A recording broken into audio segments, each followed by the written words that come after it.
I have to put one Crypt Champion in? Like, I have to? It's a requirement? Well, let's see what it can do for the deck. Okay, so... Aha. Okay, so I'm courting into this. When he enters the battlefield, I get to... Each player puts a creature card with CMC from the graveyard onto the battlefield. Okay. Okay, so I do that, and then what? What happens next? Okay, so I play Crypt Champion, sack Safi with the sacrifice on the stack, then Champion dies, returning Champion, sacrifice Safi, repeat. So what's happening? Like, so I keep getting 2 creatures, okay. Then what? I don't know, Weston, if we can afford the Ranger Vios. But there's nothing that's enjoying the loop. We don't have any, like, when a creature enters the battlefield. You would have to add another piece to the combo.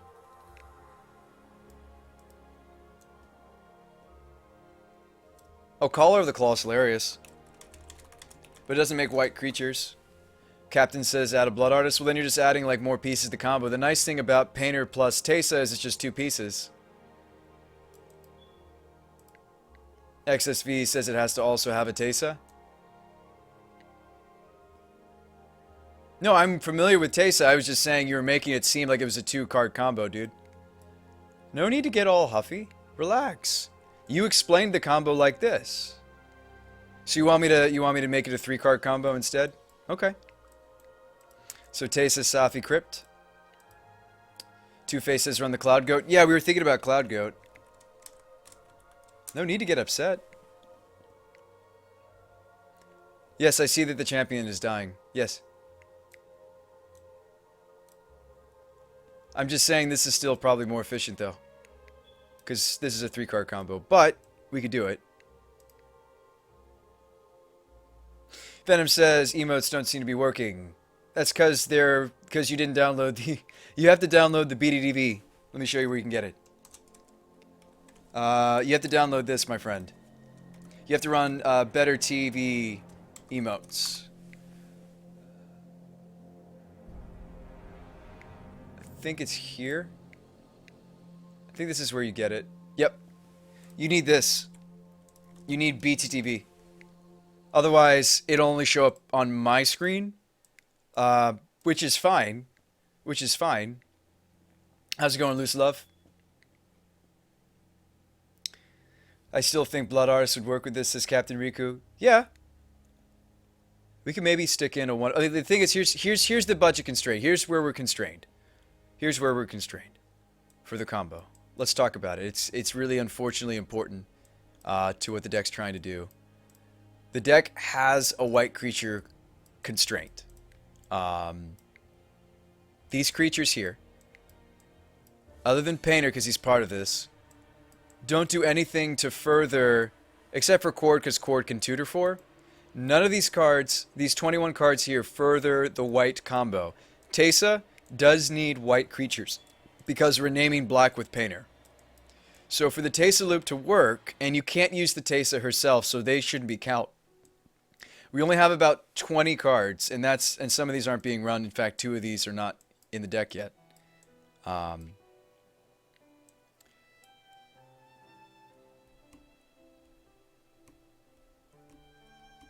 like this loop idea, though. We make basically an infinite army of spirits. That might be good enough, and we wouldn't have to also run something like...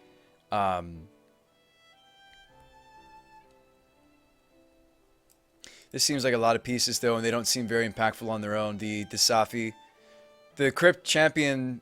Although Crypt Champion basically serves as another Painter, I suppose. Like, Painter doesn't do very much in the deck, obviously, unless we have the combo as well. So I can't really use that argument on the Champion. This is a very clever idea.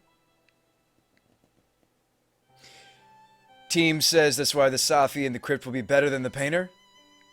You think we should just cut the Painter and get the tickets back into the... Okay, hang on. You're not wrong. Hold up. Hold up. You guys are giving me a brain blast. That 15. Except for minus these 2. We have some sideboard slots. Hold up. Hold up. You guys are genius. That's why I love brewing with you guys. Seriously, when you brew by yourself, you don't see... Magic has such a large card pool, you just can't see everything. You just can't. So you're saying run more Safis and run more Crypt Champions and run more Tesa. And do the combo this way, even though we're making it a 3-piece combo, it reduces the deck's reliance on so very many white creatures that honestly aren't optimized. I see. Saves you some tickets. What's up, Paul? Paul. We've got another deck maybe for the tournament. We might play the Artifact deck, we might play the Wizards, but we might play this, but we might play the other deck that I'm revealing on Tuesday. Paul, I've got so many ideas for this tournament, man. This tournament's just really got me going, excited. Just giving me an excuse to brew all sorts of wonderful things that recently we haven't wanted to brew just because I've been able to borrow cards and we've been able to play more expensive decks. Like, this tournament, Paul, has rekindled my budget brewing that I haven't done in a long time for the stream. XSV says don't run playsets. No, we won't. Moxflip, thanks for the host, friend. Dude, Moxflip. Thank you, sir. How are you doing, man? And awesomely, the Revloid. I think we should strain the tickets for the Revloid. I think we should test the Juniper Order Ranger. We had a gentleman, or no... Who was it that suggested the Juniper? Somebody suggested Juniper Order Ranger. This was sweet. You better play this. I love Tesa. Million Little, as soon as we finish getting all the cards for it, heck yes. Host type. Well, I mean, this is a 60. We need to run more pieces, though. We need to run more components. Maybe since we no longer have the heavy white constraints, we can cut down on the Stewards and the Souls. So maybe 2 champions, 2 Safis. Thanks for hosting you. Oh, Paul, anytime, man. Paul also was brewing for the challenge, by the way. If you want to see another card hoarder that's preparing for the tournament, you want to see what the other people are preparing, Paul, why don't you go ahead and post your stream in the chat? He's another card hoarder, and Mox, this goes for you too. Mox, if you guys haven't seen Mox yet, Mox is hopefully also going to join the tournament. Go ahead, Mox, put your stream in the chat if you'd like to as well. I'm always happy to support other card hoarder streamers because I just love working with you guys. We're really a tight-knit community, especially since we all downloaded the new app for our smartphones and we're all working together on Slack and streaming together. And earlier you saw me face off against another card hoarder. I'd love to play test against you guys. We should do that sometime.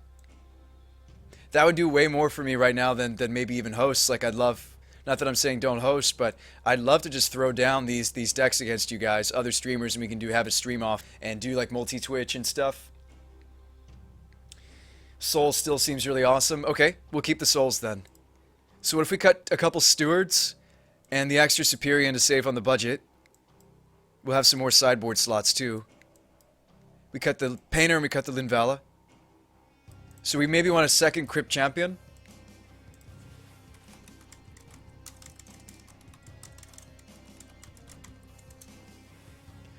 Go for Glittering Wish. Is it in the budget? Let's price it.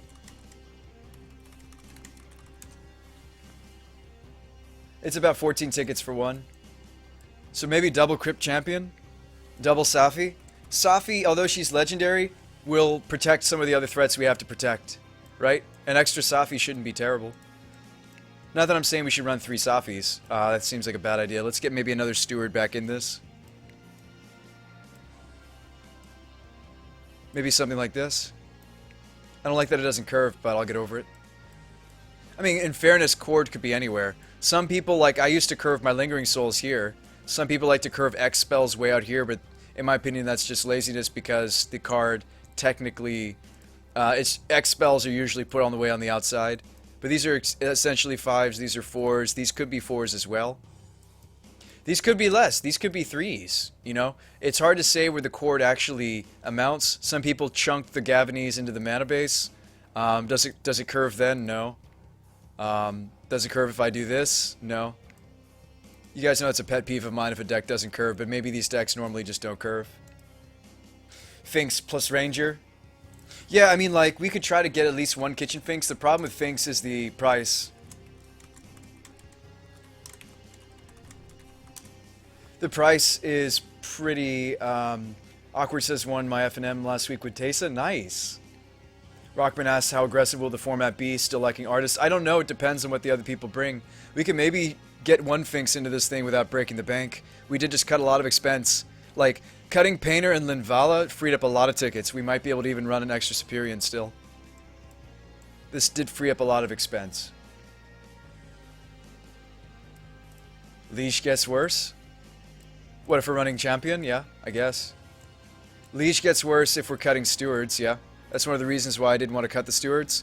Because the Steward plus Liege is a 4-4 Vigilance. Which I think a 4-4 Vigilance is solid in the meta.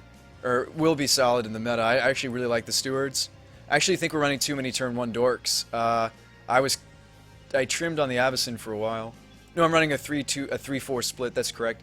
You could also get away with maybe a 2-4 split. That might be fine. These are sometimes going to be tapped, so maybe you curve like this. We could maybe trim a Pilgrim to get another Steward into the deck.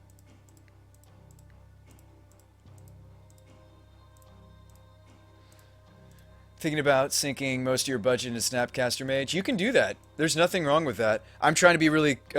I'm not accusing you of anything, friend. I'm just trying to be a little creative here and try to do something maybe just different just because of the tournament. I think that'd make for a really interesting story, Paul. So don't miss out on the opportunity to maybe build something you never would build otherwise. Not just for the sake of being different. Don't do that.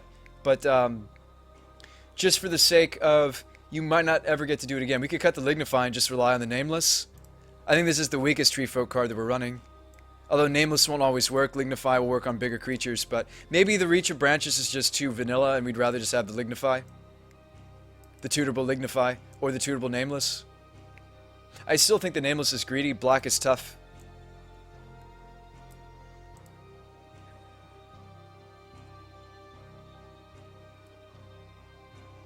The only thing we need Dried Arbor for is Mirror Superior. Is it really worth using the budget on? No, probably not. Yeah. We need to add some more lands, though. I would like one more Gavany. I mean, again, maybe instead of the basics, I should just suck it up and run the, either a third Gavany or maybe some tap lands. There is an Abzan tap land I was running in the original build. I don't like it, though. I have actually cut too many. Hang on. Actually, it should look like this. I mean, I don't like using tap lands, but we did have the Abzan land. I don't remember the name of it, though. Oh, Sandstep. We could run the Sandstep again. The original build was a Sandstep Citadel mana base. It's just terrible. It's a tap land. Go full-on combo, run stuff like Inquisition. Inquisition's pretty expensive right now, XSV. It's about 3 tickets. Yeah, we should maybe only run 1 to 2 Gavany. We could go back to the Sand Steps. Like, if you want to run more black and white cards, period, you have to run the Sand Steps. Not that it's a requirement, but the deck just won't work. I think that's too many trees. So what was the split of trees? 1, 2, 3, because this is also a tree. We forgot to count in Mirror Entity earlier when we were doing the tree count. So we've got a 5 to 4 split if we do that, if we cut some trees. You know, how many Tree Folk do you need to run before you're constantly getting the Murmuring Bosk on time? I don't know. This is a 7 to 4 split. I think that's too many trees. We could also run a Doran, or we could put the Reach of Branches back in. This is a really nice thing to be able to tutor up in the late game. Yeah, I mean, Harbinger also finds Entity. Maybe I just don't need the Reach of Branches. I like the check land, says Mark. That's a pretty good use of the budget. Blackmail instead of Inquisition. Oh, Blackmail. But they get to choose what cards they show us, is the problem with Blackmail. That's hilarious, though. I almost would rather just use Duress. Doran sounds sweet. Yeah, I mean, like, we could use the budget on a Doran. You could use the budget on a Doran. I thought the Mirror Entity was actually spicier and more budget, though, because this is tutorable. You do have to sink your mana into it, though, while the Doran just, like, turns on Bird for damage. Doran will make the Superior and hit harder. It actually messes up Finks, but it makes Fiend Hunter better.